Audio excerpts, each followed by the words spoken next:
Hello my YouTube family, જય શ્રી કૃષ્ણ. કેમ છો? આઈ હોપ કે તમે બધા જ મજામાં હશો ને ગાઈઝ. અત્યારે હું થઈ ગઈ છું મસ્ત મજાની સવારના ફ્રેશ અપ થઈને ફ્રી. અને બસ એક બાજુ મેં છે ને ચા પણ મૂકી દીધી છે મસ્ત, અને એક બાજુ મસ્ત મજાની કરી લીધી છે પૂજા. ચલો તમને લોકોને ત્યાં છે ને મેં પહેલાં જ મચ્છીઓને મસ્ત જમવાનું આપી દીધું હતું, તો પણ જો કેવી ઉપર કૂદકા મારતી ધીમે ધીમે આવે છે. તો ગાઈઝ અત્યારે હું આવી ગઈ છું મસ્ત મજાની ઘરે, અને ગાઈઝને મસ્ત મજાનું મૂકી દીધું છે જમવાનું બનવા. મેં વિચાર્યું કે ચલો પહેલાં જમવાનું બનાવી દઈએ, પછી થઈ જાય આપણે મસ્ત મજાના ફ્રેશઅપ. અને ગાઈઝ આજે છે ને મેં હાંડી ચડાવી છે.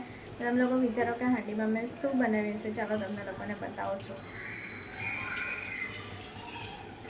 સો ગાઈઝ આજે છે ને મેં મસ્ત મજાની હાંડી ચડાવી છે, તો વિચારો કે શું બનાવ્યું હશે મેં, તમે લોકો એકવાર કમેન્ટ કરો. સો ગાઈઝ અમે લોકો થઈ ગયા છે મસ્ત મજાના જમીને ફ્રી. અને ગાઈઝ આજે જે હાંડીમાં ચિકન બનાવ્યું છે એટલું જોરદાર બન્યું ને, જીગુને છે ને પહેલાં ખાવાની બિલકુલ બી ઈચ્છા નહીં હતી, કે મારે નથી ખાવું એવું કહેતા હતા. અને એકવાર ખાવા બેઠા ને તો આખી હાંડી ફિનિશ થઈ ગઈ અમારા બંનેથી જ. તો ચાલો કંઈ નહીં, હવે છે ને અમારી બહાર જવાની તો ઈચ્છા નથી, કારણ કે છે ને બહાર એટલી બધી ઠંડી લાગતી છે કે નહીં કોઈ વાત નહીં પૂછો. સ્વેટર વગર તો નીકળાય એવું છે જ નહીં. તો જોઈએ હવે આગળ શું પ્લાનિંગ છે, ને જે કંઈ પણ છે બધું જ અમે લોકો તમારી લોકોની સાથે શેર કરીશું. સિસ્ટર ગાઈઝ અમે લોકો છે ને મસ્ત મજાના જવાના હતા બહાર, પણ બહાર ઠંડી એટલી છે ને કે હવે જવાનું કેન્સલ કરી દીધું. અને અત્યારે કેટલા વાગી ગયા છે ખબર છે? તમને લોકોને બતાવું, 10:30 વાગી ગયા છે.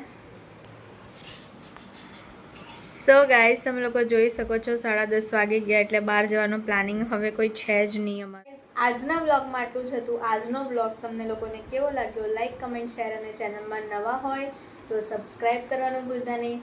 મળીએ મસ્ત મજાના બ્લોગની સાથે. ત્યાં સુધી હરે કૃષ્ણ.